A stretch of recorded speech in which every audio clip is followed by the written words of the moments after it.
that's another thing that still continually blows me away. Like I'm a tech geek in some ways. Like I'm not super tech geek, but technology, the advancements just blow me away. I know. That AI art blows me away. I know. It's crazy how that thing Kyle did. Yeah. That was crazy. And like being the fact that I'm a digital artist who's like done that myself, like manipulated a photo and make it look kind of like this guy. Like I know what that computer is doing and how amazing it is and how intelligent, the intelligence that it requires. And yeah, it's just, it's like, it's almost conscious. Like that's what consciousness is. And it's like when you're working on art, you're kind of doing this thing where you're like, your creative moments come out of, you're just below a consciousness and integrating it with consciousness. And then you're like thinking mind that questions itself. It's like going, yeah. And with that, like I'm watching the computer fucking do that, just going, fuck. I'm just freaked out about like I was texting you the other day, like losing your human soul, you know? And that's the part that's absolutely freaking me out, because I feel like as an individual, I've got this. We should record this. This is all going. Yeah, we're going. I might even skip the intro today. Might just roll. Okay, cool. I gotta at least say what we're gonna talk about. Okay, yeah. But like, yeah, I feel like as an individual, on like Maslow's hierarchy of needs, I'm like not living in that like that top part. Like my life has kind of been right. You're not working on self-actualizing. You're down in survival. Just in the lower tiers. I don't know if I'm down in survival land. Maybe but the I'm next like two up. the one below self-actualization. Yes, and the one I below feel like that. I'm always there. I feel like that's kind of my realm that I've lived most of my life in. So like, I feel like what I'm clinging to as far as like my value as a human being is that I can be a good, like a beautiful or exemplary human being, which is like, it feels like if the computer takes that away from me and that's no longer a value, then I got nothing. It's like I don't have some epic accomplishment. You know what I mean? Like I wasn't like, I can't go like in this computer world, like I was saying, nothing is sacred and everything's quantifiable. Yes. So if you don't have something, and everything is replicable. That's like the critique of culture that a postmodernist, I think, really got right. Is that nothing is sacred anymore when it's duplicated 1,000 times. Yeah. Well, and that was like the piece on art that I think you sent me. I was watching something about art and it was saying without the time and place component, it's not worth anything because that's what makes it unique. But I'm thinking like, if you're a human being, you don't have like some kind of accomplishment, like a Michael Jordan type accomplishment, some quantifiable thing that like makes you stand out from the crowd, you become worthless in the computer world in this like cyber feudalism. Like you're basically just complete, you're absolutely nothing. Barely. It's kind of like the thing like with that feeling that we're hovering in Maslow's hierarchy just below the self-actualization. I think part of that is an illusion. Because we have this ideal up here, this unreachable ideal, so it'll never feel like we're there because there is no there. That's fractaling off into ever more. I got to get to self-actualization over here, and it also reverses. It always feels like, because in essence we are just below survival layer. Yeah, I think that a continuum is, it shifts with us. So the more self-actualized we get, the more that shifts.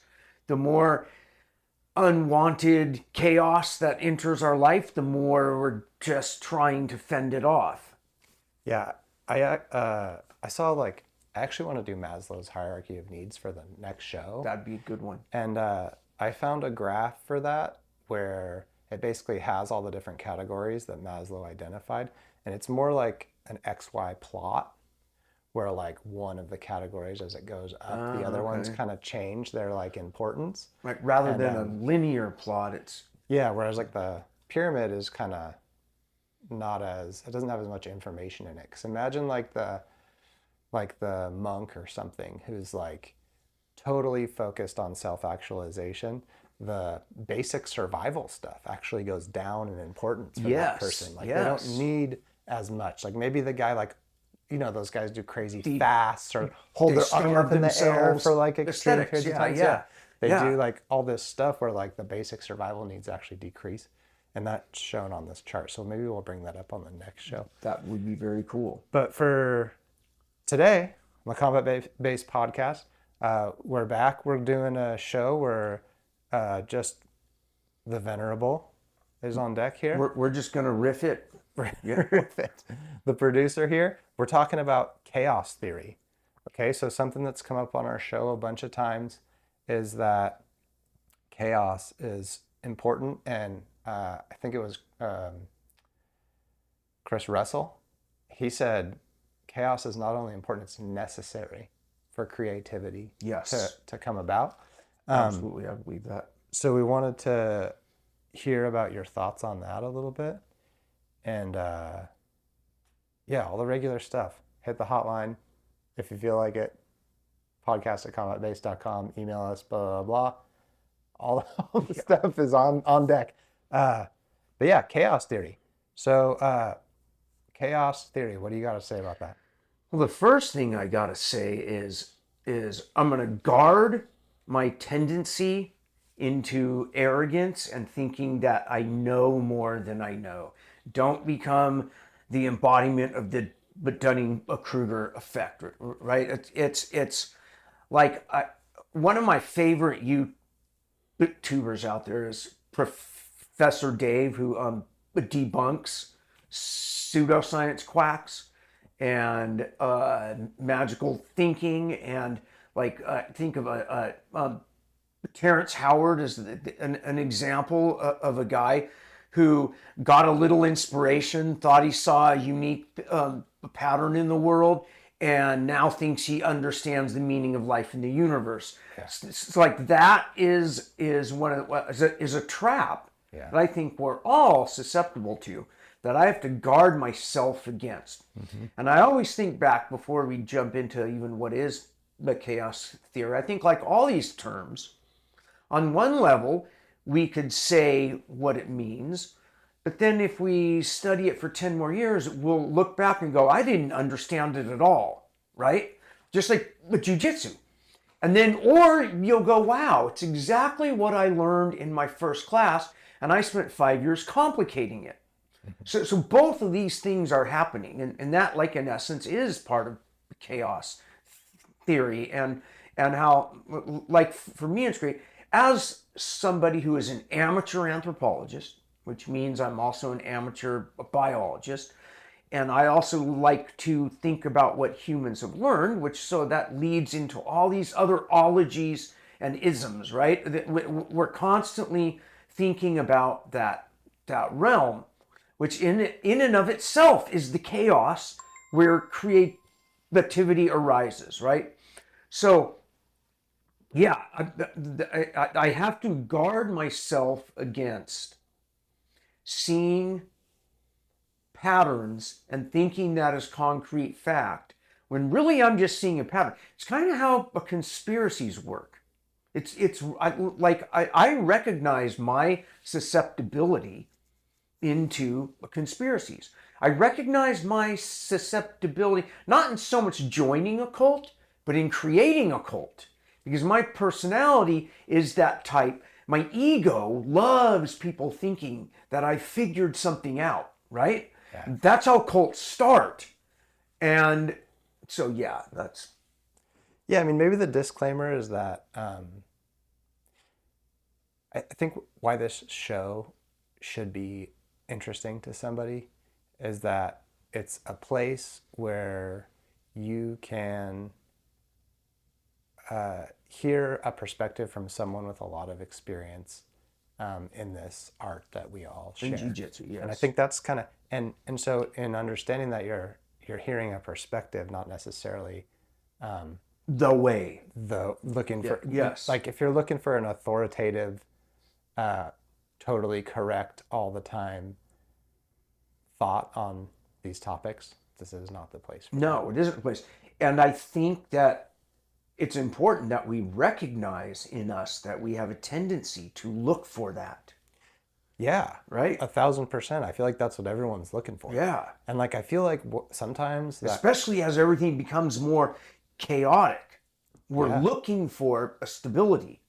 Well, it's scary, right? And I think a lot of people in their life, and in jiu-jitsu in particular, I think they're looking for their parents is what they're looking for. Yeah, I think a lot of people didn't get everything that they need from their parents, and they're looking to get into a hierarchical structure where they can receive some of what they didn't get during their childhood.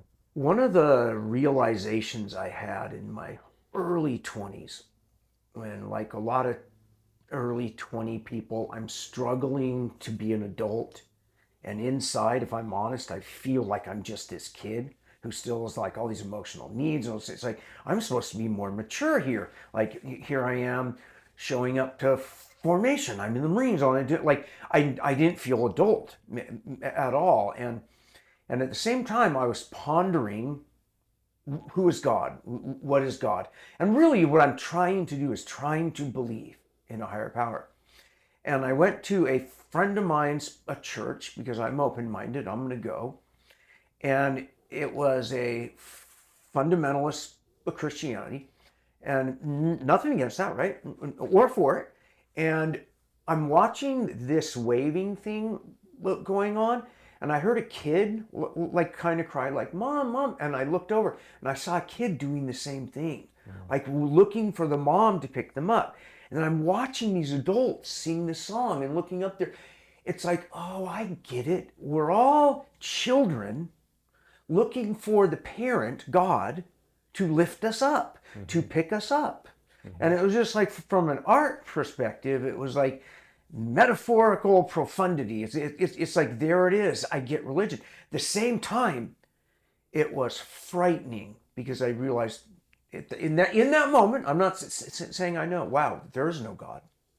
That this is what we are chasing. And we are biologically programmed to believe in a higher power. And because I needed that in my life, like felt like I literally needed it or I'm going to die, like, fuck, I need to find something that works for me. And I think for a lot of people, that makes you either jump into Eastern religion or jump into science philosophy wing down.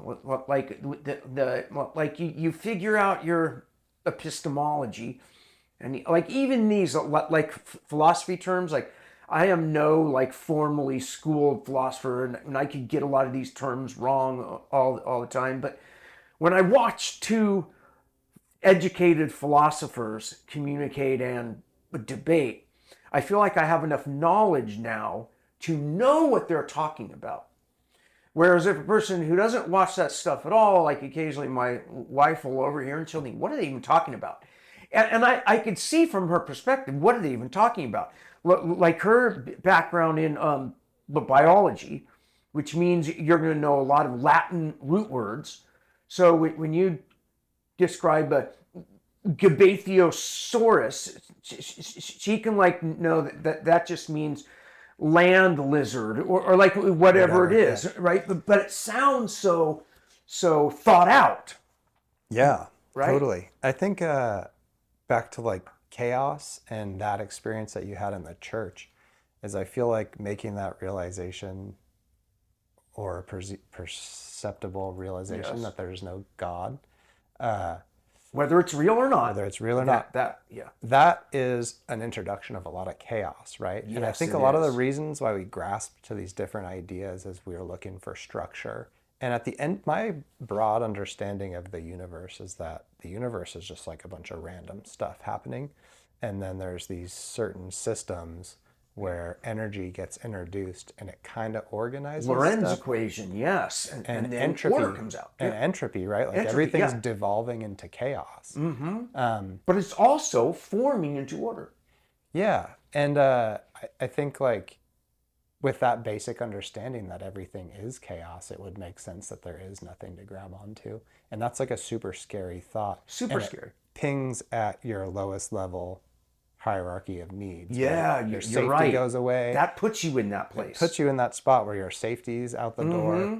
Possibly your basic physical needs are out the door. Even though we're saying that the God part is the peak of the pyramid, really that sets you down at the bottom in terms of your emotional reaction. Yeah, exactly.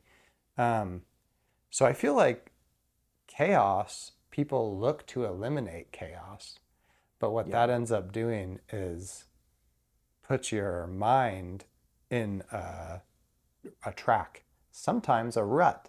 Right, yeah. You know, where you're kind of stuck within these boundaries. And you actually have less control then. And you have less control. You're not leaning into the chaos, yeah. And I think it takes a level of bravery and a level of adventure and a level of a lot of characteristics that I value. And some random chance and luck. And some random chance and luck. luck. Right place, right time, luck, yep. To embrace the chaos, and out of that blossoms new stuff, right? I kind of feel like that's the beauty of the chaos theory. Yeah, well, I 100% agree.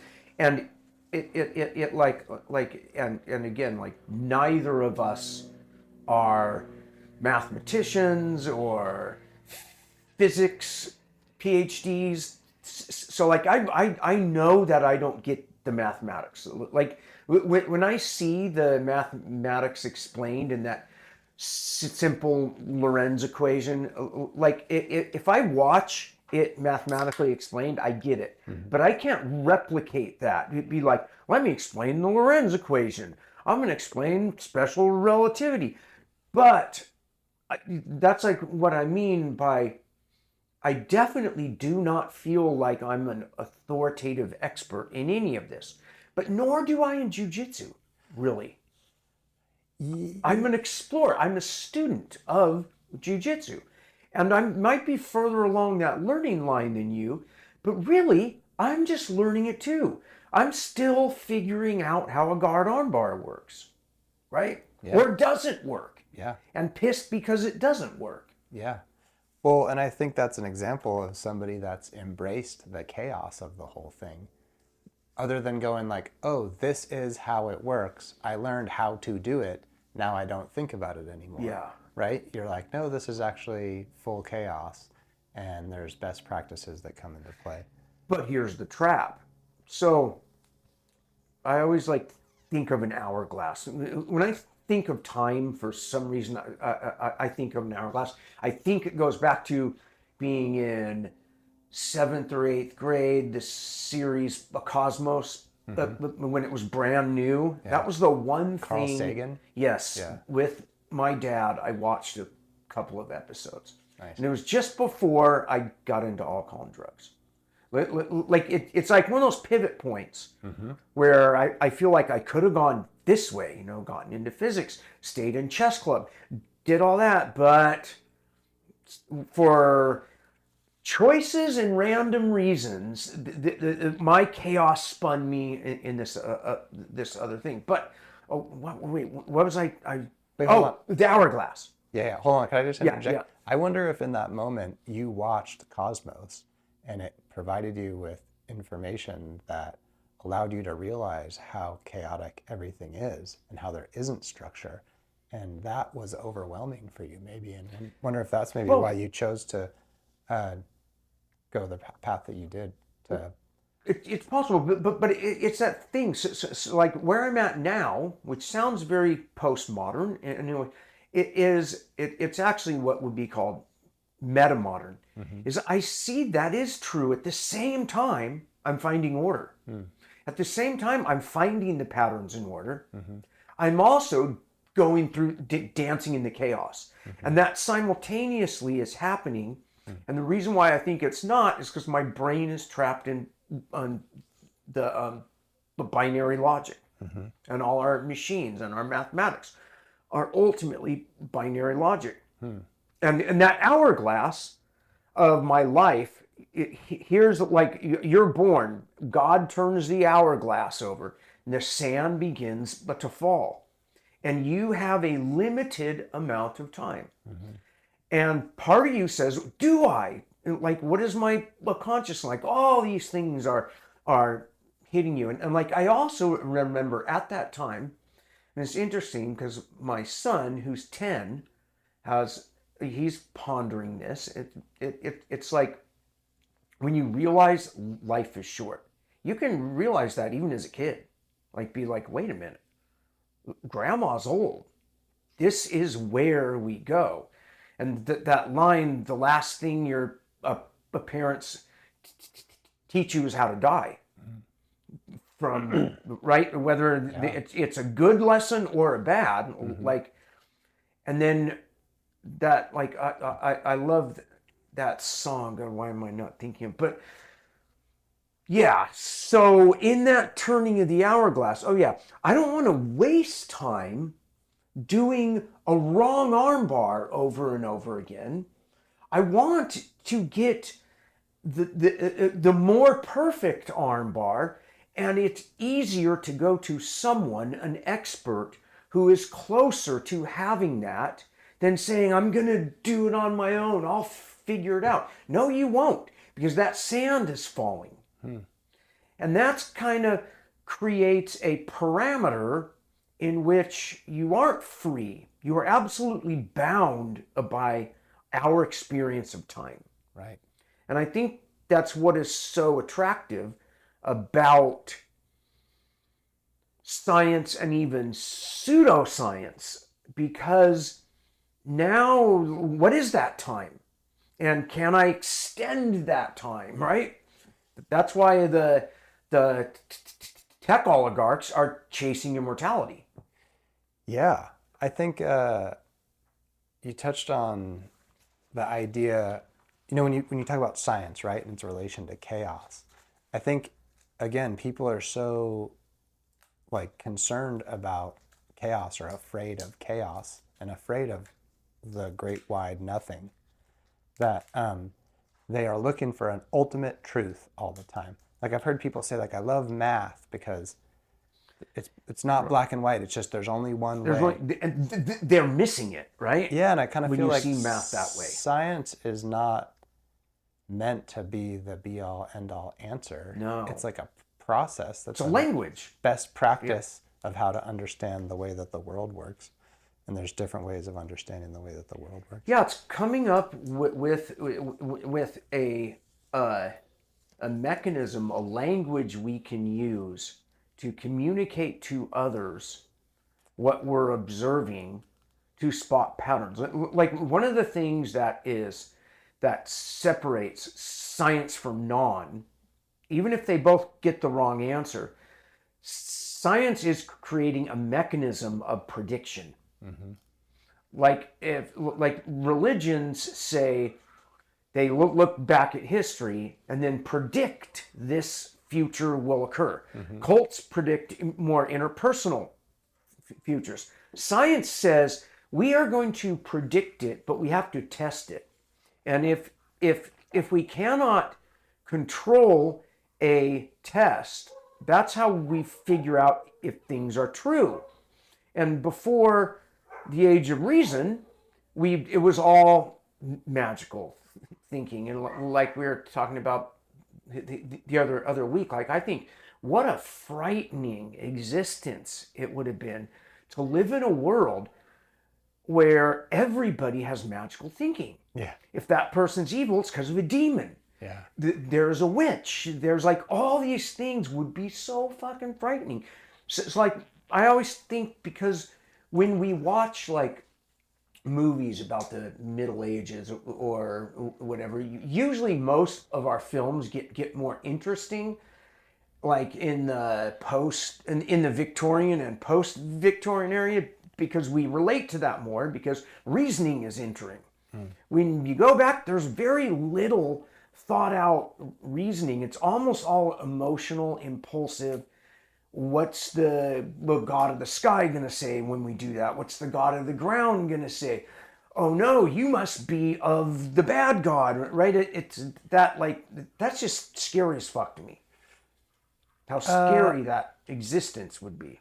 Yeah, I also kind of feel like maybe that your take on that is like an animated version of what that would have been. Yeah, yeah. Because I also feel like some of that is being human and being connected to nature. Yeah, and being connected to nature and understanding that you only have smell, touch, sound, sight. Right. And in a little spectrum. Yeah. And like there is stuff going on that you just basically can't make sense of because you're pretty limited in what you're able to experience. Limited. And so there is a magical component of it. And I would say that riding that the chaos, that magical component, is actually part of the human spirit that makes humans beautiful. And being able to ride that in a cool way, in a good way, is what makes humans beautiful. And the tech oligarch world, where everything's quantifiable, everything's you can reproduce anything, that's void, because they're basically living saying that there is absolute truth. We can calculate everything, we can reproduce everything.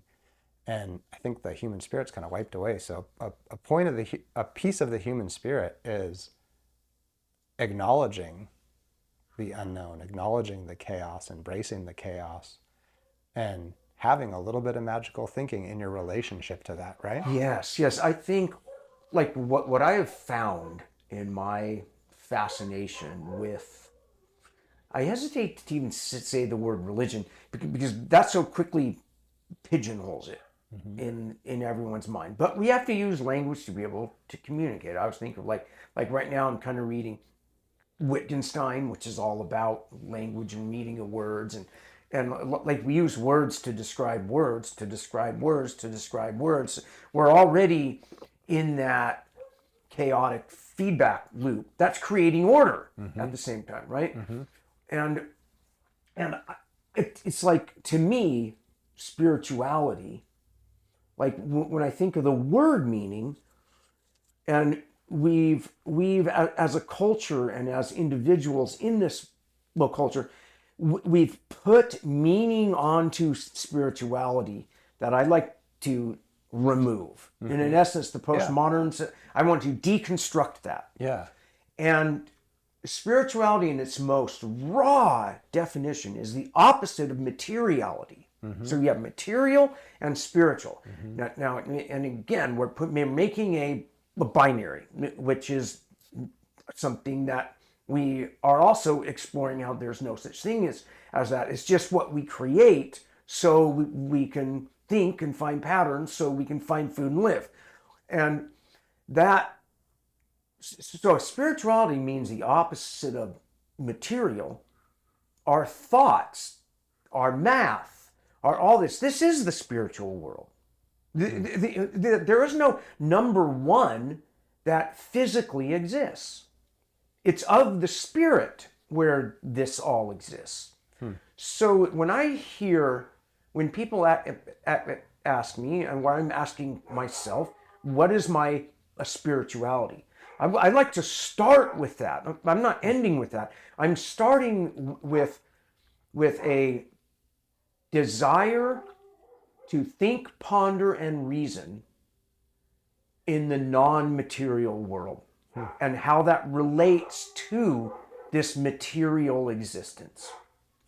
And I think that's what, like, from my limited reading of Eastern religion, that's what it's trying to get at. The Taoism, like that's like understanding the chaos and order.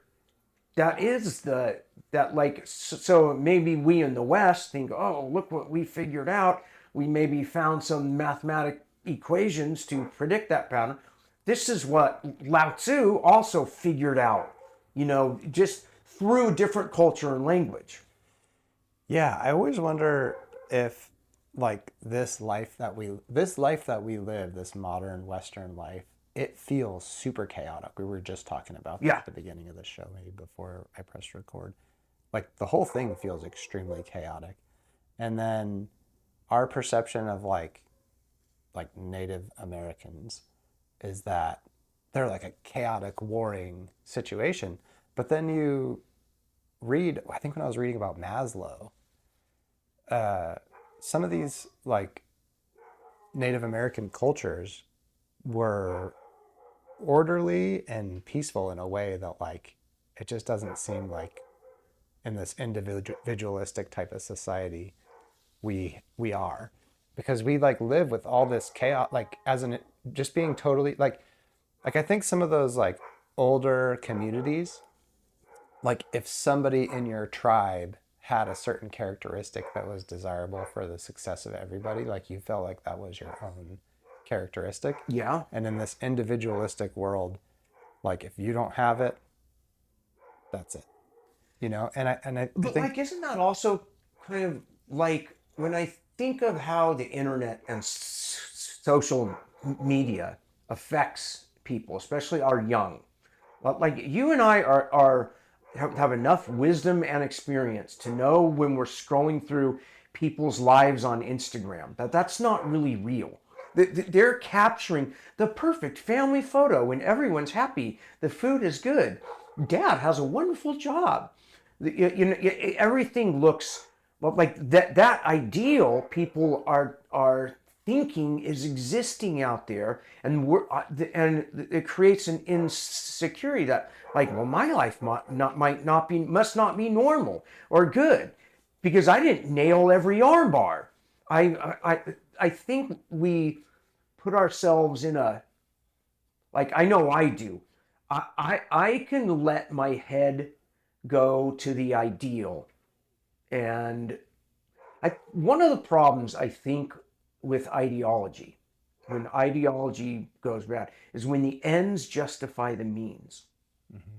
Like most ideologies are after a utopic end.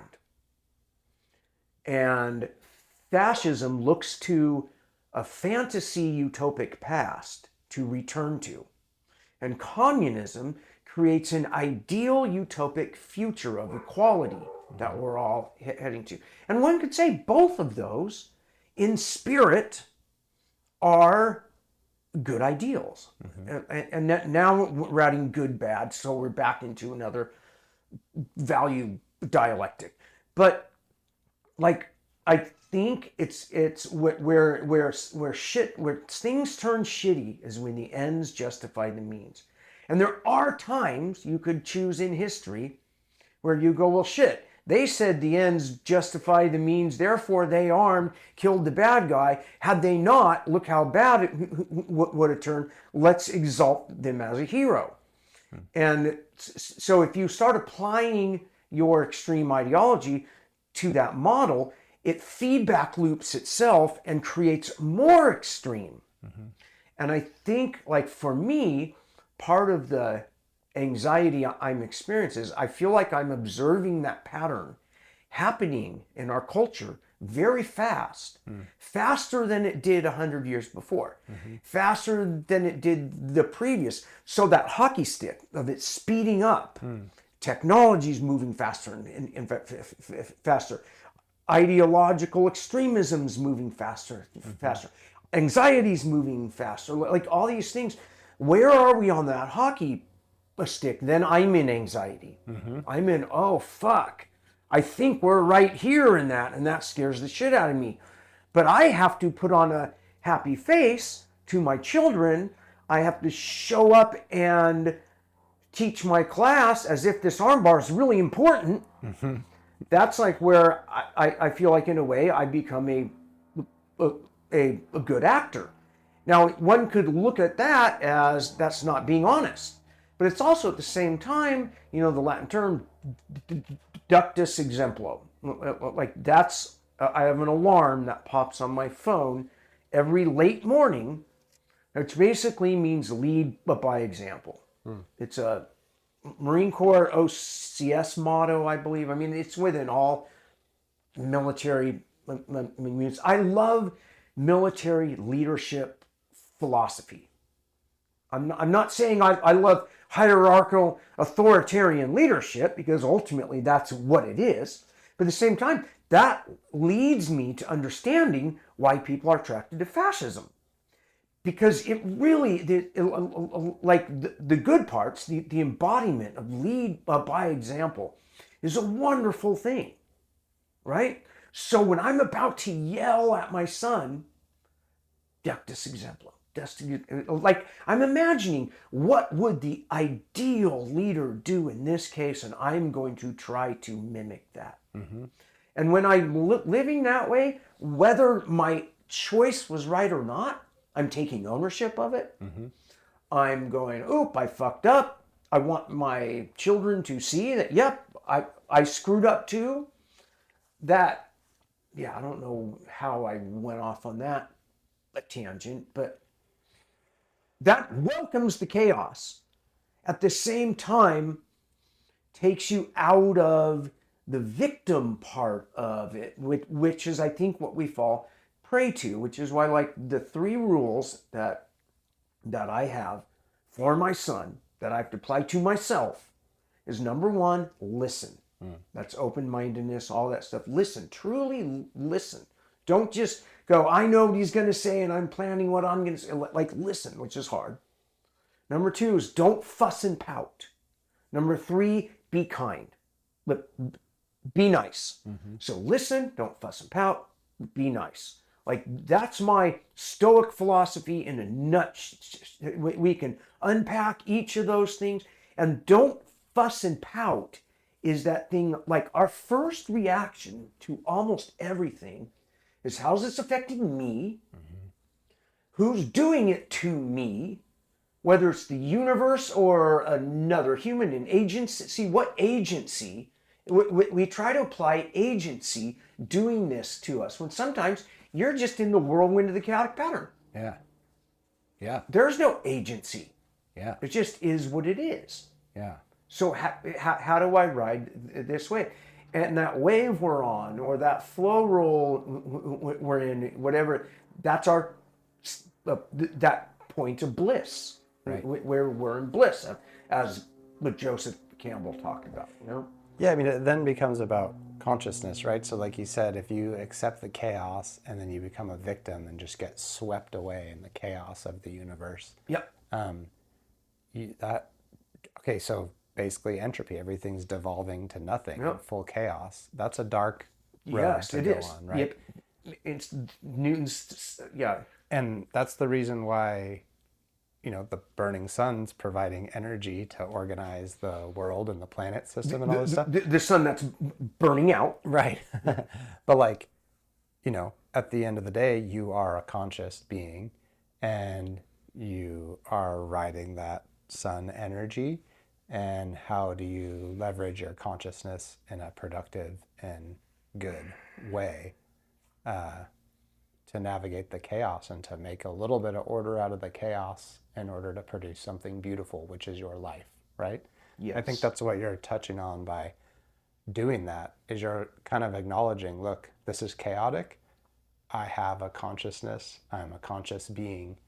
How do I operate this machine that I have in a way that produces a good outcome? Right. This meat computer encased in this skull, mm-hmm. that has evolved mechanisms for manipulating the world and observing the world. And even asking myself, am I accurately even describing what I am? Mm-hmm. Because once we think we figured out what we are, we go into ignorance. Mm-hmm. Because then we ignore mm-hmm. what we believe is not a true. We're back in a black and white binary. Mm-hmm. And the line that I use, I don't know if I'm paraphrasing this from someone, but for the last like year and a half, like pops in my head. Guard yourself against ignorance when in a room full of the ignorant. Mm-hmm. Because it's so easy to see where we think people are so obviously wrong and ignorant. Then whatever I'm holding true is definitely right. And now I'm ignoring, even if that is wrong, I'm ignoring other stuff.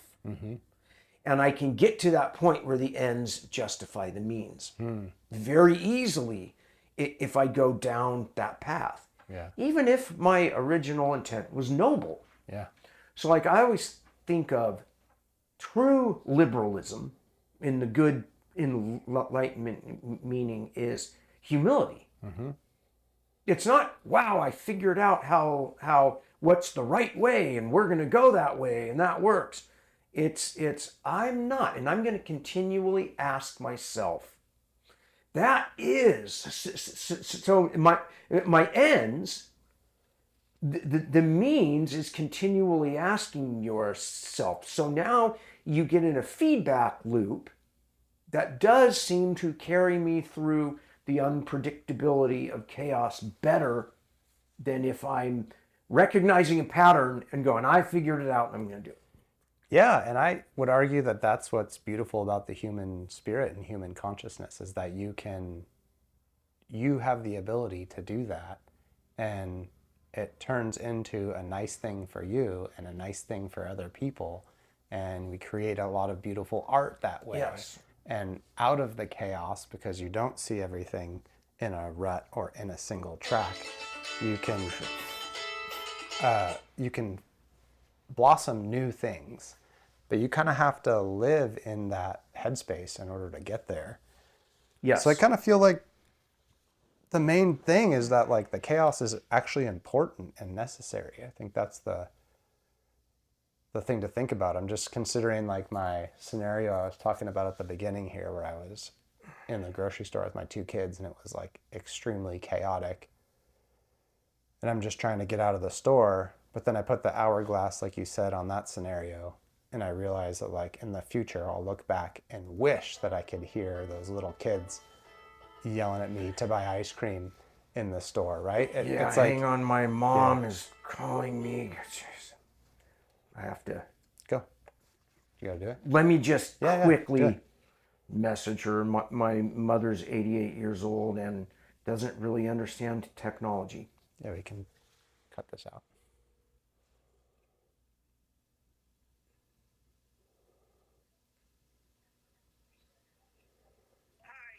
Hi, Mom. Yes, I'm right in the middle of a podcast. I'll come over in about 30 minutes. Okay, bye. Leave that in there. That might be good. Yeah, right. That's some chaos being thrown in, right? Some chaos. Some random chaos.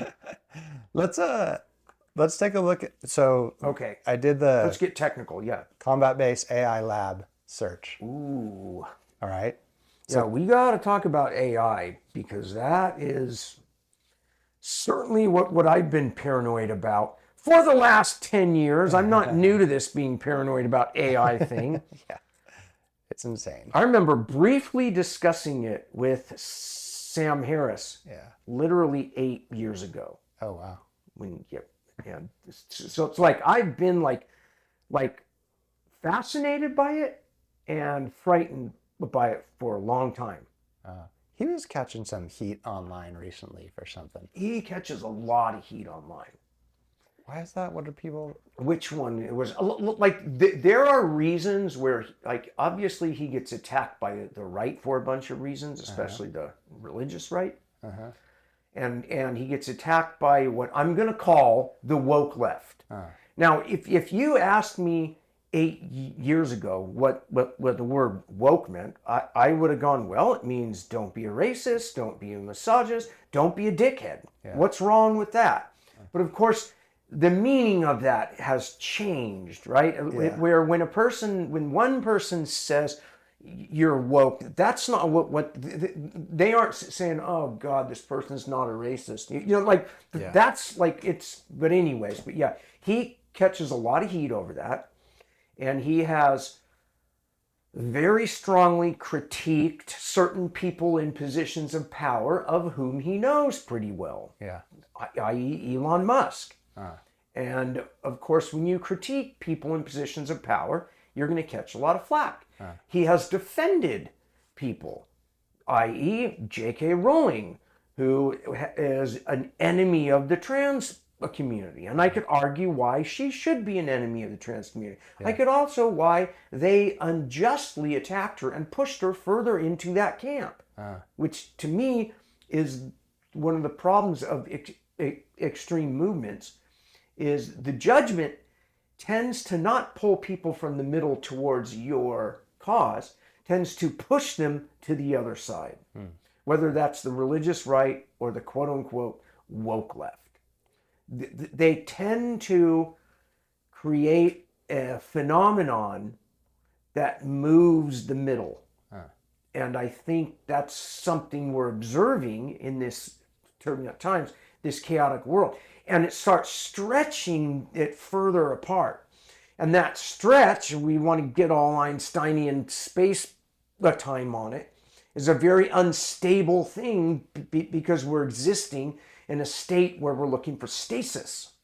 We even say medically, our body is looking for stasis, stability. And culturally, we're in one of those things where the pattern was this, now it's spinning off, right?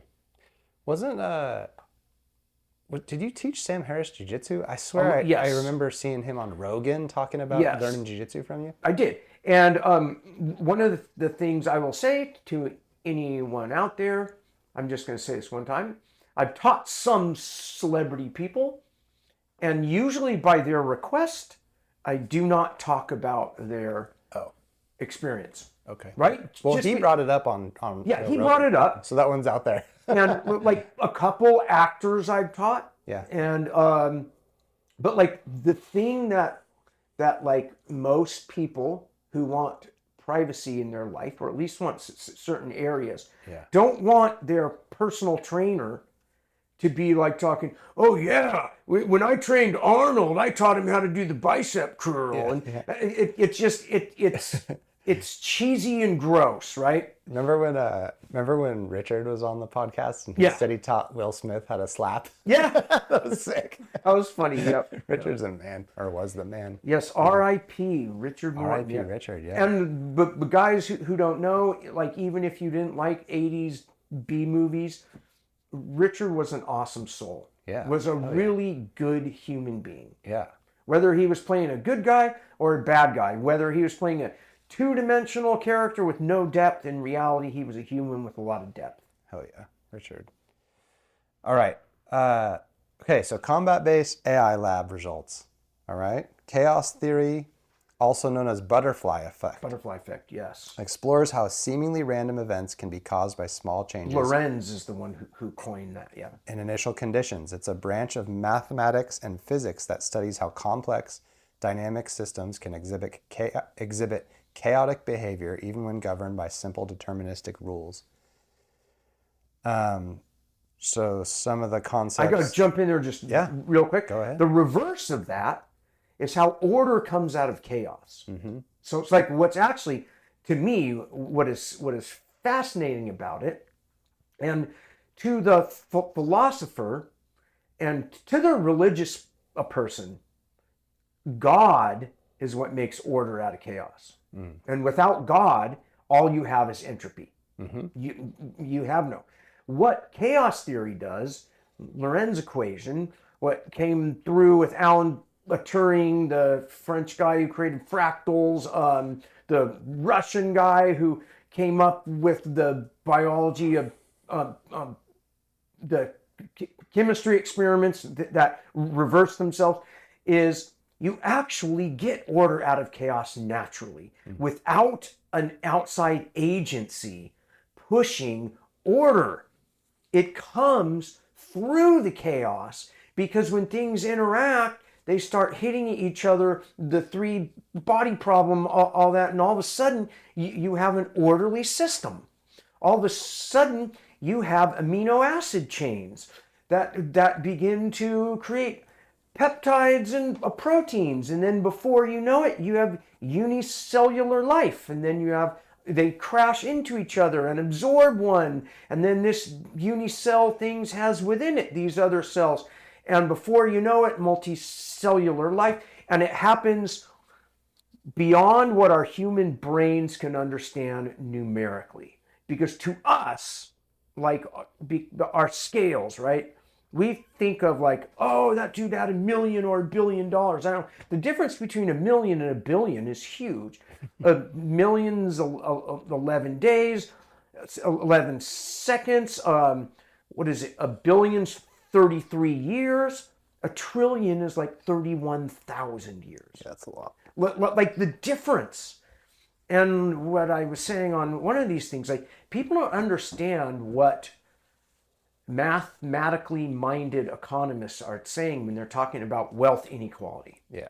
We're not saying the guy who has 200 million and a helicopter compared to the guy on the corner in shabby clothes asking you if you have a dime. Yeah, that's extreme. That guy who has 200 million and a helicopter, there's this other guy who's now approaching $1 trillion. Yeah. And the power that comes with money, the influence that comes with that much money, is what I believe, whether they can articulate it or not, both ideological extremes are afraid of, and where the panic is. That's anxiety. To me, that produces a ton of anxiety. It eliminates democracy. Yeah. So for some reason, this automatically makes me think of like that Doge campaign when they would be like, oh, we found $100,000 of waste in paper plates. Right. And like, you're like, dude. Paper plates for a trans honeybee research. You're like, that's probably a reasonable amount of money to buy paper plates for like these massive situations. Yeah. And then like, there's like trillions of bucks being spent out there. That's like to other stuff that's, you know, and like the scale of the reported inefficiencies was so small. I was surprised at like the numbers were being so small, and it made me immediately think like, oh, this is just optics to control people that are poor enough to where that seems like a lot to them. And fraud is a crime. Yeah. And so where is the individual being charged with fraud who was working for the government? Right. It doesn't exist. It has not been found. Right. And before Doge, I think there's over 30 inspectors generals in the government appointed by presidents and things of both parties who their entire job is to stop fraud, waste, and abuse. Yeah. Each department has at least one. We're like, you are going to be hired in the Department of Justice. Your only job is to apolitically see if there's any fraud, waste, or abuse. Yeah. Musk came in and got rid of those, or Trump did. And that, to me, was like a step like, whoa. Like, maybe they don't understand that. Like, I think a lot of the problems people have on all ideologies is they don't understand how complex these systems are and how many times we've gone, yes, we know that's a problem. That's why we have this department. Yeah. Yes, we know that's a problem. That's why we created in 1972 this mechanism. Yeah. No, I realize you think that's all fucked up. In the 1890s, at the end of the last Gilded Age, we created the political system to create a bureaucracy to avoid fraud, waste, and abuse. Yeah. I mean, the whole political environment right now has a lot of newly introduced chaos, for sure. And maybe the silver lining is that through the chaos will blossom something better, right? That would be That's what it, like, history does say that change only happens when after something gets really chaotic. The chaos theory, basically, the big change happens after big chaos, right? And in terms of good, bad, usually that's when something really bad happens is when positive change will come. And I'm hoping we're on the cusp of positive change. Yeah. So back to the AI lab results. Yes, AI lab results. So some of the factors that influence the butterfly effect or chaos theory is some of the key concepts are sensitivity to initial conditions, deterministic chaos, fractals, and strange attractors. Yes. Okay, and then some of the examples of just stark examples of chaos theory in action is weather. Yes. It's a classic example of... Lorenz is the guy who, he was a meteorologist. And yeah. Weather is a chaotic and complex system where small changes in atmospheric conditions can lead to vastly different weather patterns. Drastically, yeah. And financial markets. Chaos theory can be applied to understand the volatility and unpredictability of financial markets. The human body, the behavior of the heart, particularly cardiac arrhythmia, can be studied using chaos theory. Social phenomenon, chaos theory can be used to analyze social events, like the spread of misinformation or the dynamics of online communities. Yeah. How one trolls a comment can suddenly reverberate and push people to extremes. Some applications, understanding complex systems, like we just talked about. So chaos theory helps us understand the behavior of complex systems that appear random, but are actually governed by underlying deterministic rules. So it can help us identify something that's truly chaotic or not.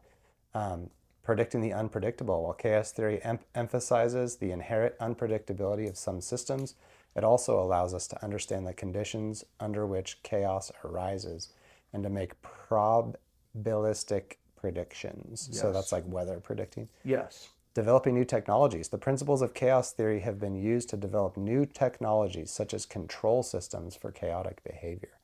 So basically, adjustment mechanisms within computer coding, adjustment algorithms, anticipating chaos. So basically, I mean, what we're saying is that chaos is the way of the world, and what's good is accepting that. Yes. And I think, understanding that that's what it is, not rejecting that and saying this is the one and only way to live or to do things. Right? Or imposing, projecting on to it a false pattern, which is what we tend to do when we go down the conspiracy rabbit hole. Yeah. Even though you are observing things that are factually true. Yeah. Yep. Yeah. All right. Well, let's move on from this. I think we beat banged the on topic that topic for a bit. We had some cool hotline stuff come in. Let me see if I can pull some of that up for us real quick. Let me get to my voicemail. This hotline hit was from a month or so ago when Worlds was going on. And this guy called in, and I thought it was just interesting. So let's hear this guy. I'll even say that, God, I am so ignorant of the results of the Worlds and who fought who and what great matches there were. Not because I don't think the best competing against each other is awesome, but just because it's just a lot to keep track of, right? And I have so many other interests besides the jiu-jitsu that I'm keeping track of. Yeah, and I think the big thing that I noticed for myself is that when I try to keep track of it, it's almost impossible to avoid getting sucked into the mixed martial show. Yeah. Which is what you have stated, the way you've called it before is mixed martial show. And I feel like that ends up being exhausting in itself. I think so, yeah. And then I feel who's who and who's cool is just something I'm not interested in. Yeah, and I feel like we got, like we were saying, it's so chaotic with kids and life and all this stuff. And then like looking at other people's drama, it just seems like too much. And I can't hang, Yeah, I got my own drama. So I'm trying to get to training and just do my own training. And but we had a world champion in the mat room the other day, which was cool. And we got to train with her and got beat up a little bit. It's pretty amazing. But anyway, all right. So here, let's hear what this caller has to say. All right. Got a caller on the line here. I went to World Black Belt Finals this weekend, and all I saw was a bunch of top-level guys doing double guard pulls and then sitting there for 10 minutes. This isn't a question. What the fuck? Yeah, what the fuck, man? I'm going to jump there. So I was about 10 years ago where I was teaching at a Globetrotter camp and everybody had done too much jiu-jitsu. And I said, all right, I'm going to just talk. And I voiced an opinion that was definitely echoing in the back rooms of the jiu-jitsu world, not in the main instructor's world. And that opinion was, my wife's calling, is be the guy on top speech arose out of that. Hello? Yep, as soon as I'm done with this podcast. Oh yeah, you're on the podcast. I am. Melissa, what up? You're on the pod. Can you text me when you're on your way? Yes. That's like that chaos we were talking about at children. Yep, I'll come get them soon. Okay, thank you. Okay, out. I always say that I only answer my phone when it's my mom or my kids. Otherwise, my ringer's never on. Nice. Very good. But yeah, the worlds. So the double guard pull is a phenomenon. The environment, because I'm an evolution guy, whether it's cultural evolution, biological evolution. When you change the environment, you will produce a different species.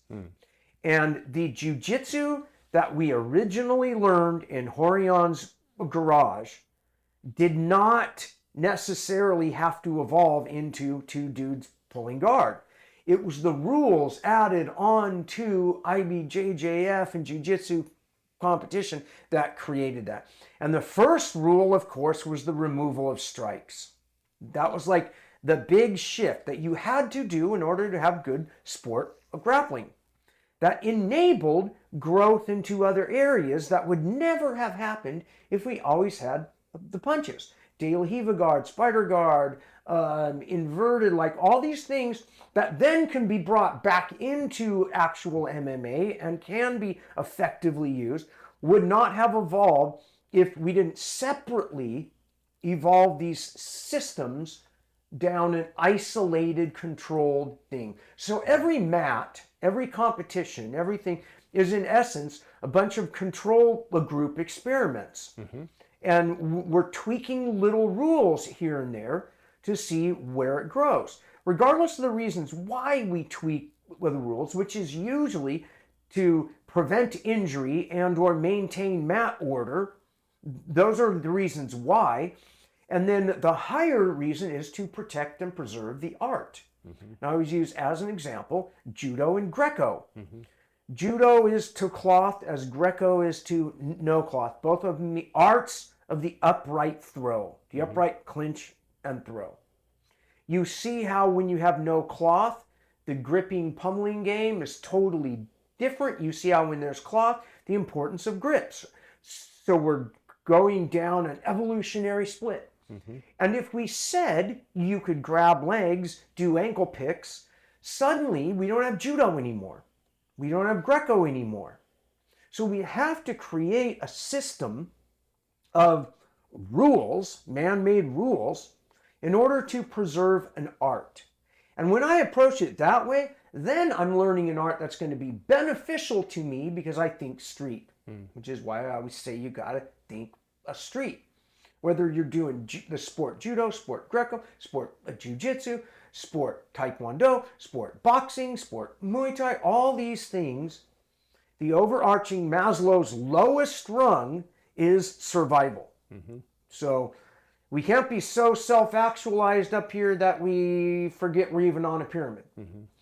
So what has happened is IBJJF, because of its rules, often for good reasons, which is what happens with communism and fascism. We got some good ideas, but as soon as you put them in there, the product you get is totally different than what you thought. They thought they were preserving the art of jiu-jitsu, which really boiled down to, back then, we were the art that had the guard, having a good guard and passing guard. That was our thing. Whereas judo was the cloth grip upright throw, Greco the no cloth upright throw, wrestling the art of being the guy on back arching motherfucking top, no matter back arching motherfucking what. A jiu-jitsu was the art of having a guard and passing guard. Sneaky tricks, luring you into a trap to get a lock, choke, or sweep. Those are the prongs, lock, choke, sweep. So the rules that IBJJF intended, I understand. The product that came out of that evolutionary petri dish, I'm also not a fan of. The pulling. And that's where I think you got to add some kind of rule that keeps you thinking street. Otherwise, you're going to get double guard pulls, leading with your face, all these things that are not good for the street. There you go. If I summed that up. You did sum it up. So I agree with Quite Colin. great. Yeah. But I also, I ain't judging because I understand that rule system also has created the best guards in the world, which then can be used in street or MMA. Yeah. I was just going to say, I mean, we had that female world champion on the mat the other day, and she tuned me up and could have been sipping on a smoothie while she was doing it. So she probably rolled nicer with me because I'm older and I got a bunch of black belt stripes. But yeah, so I watched her rolling with some other people and I was like, she's better than I even thought.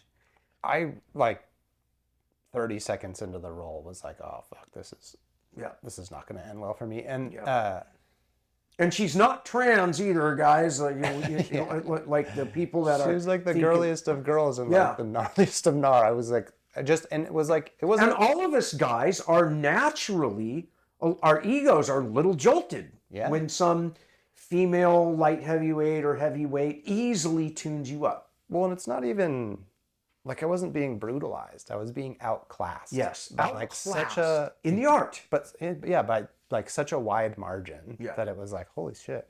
So, but my takeaway from that is it's all good.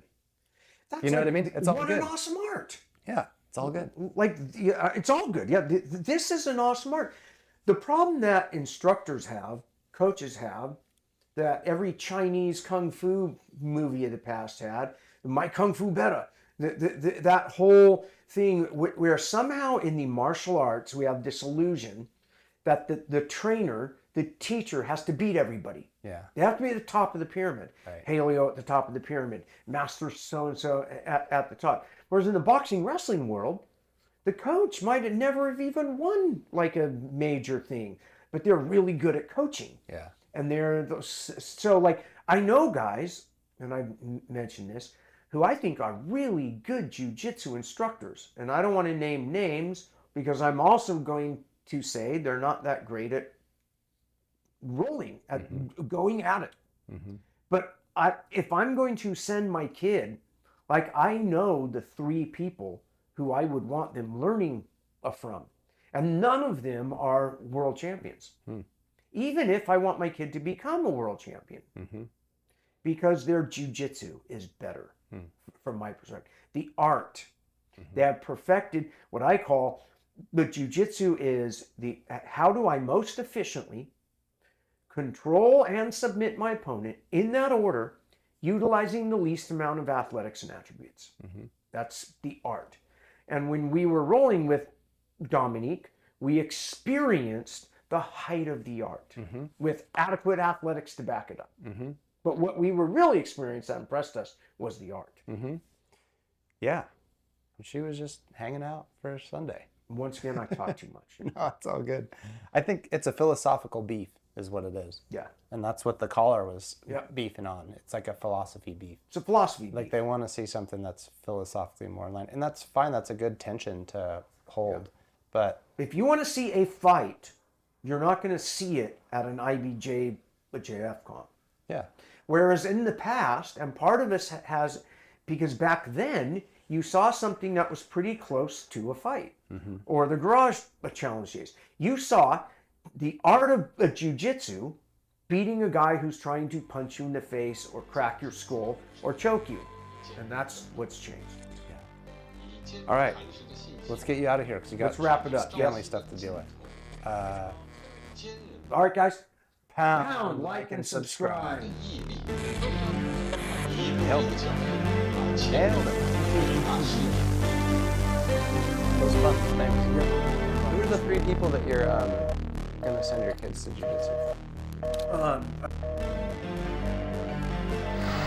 Well, we all have targets on our backs these days.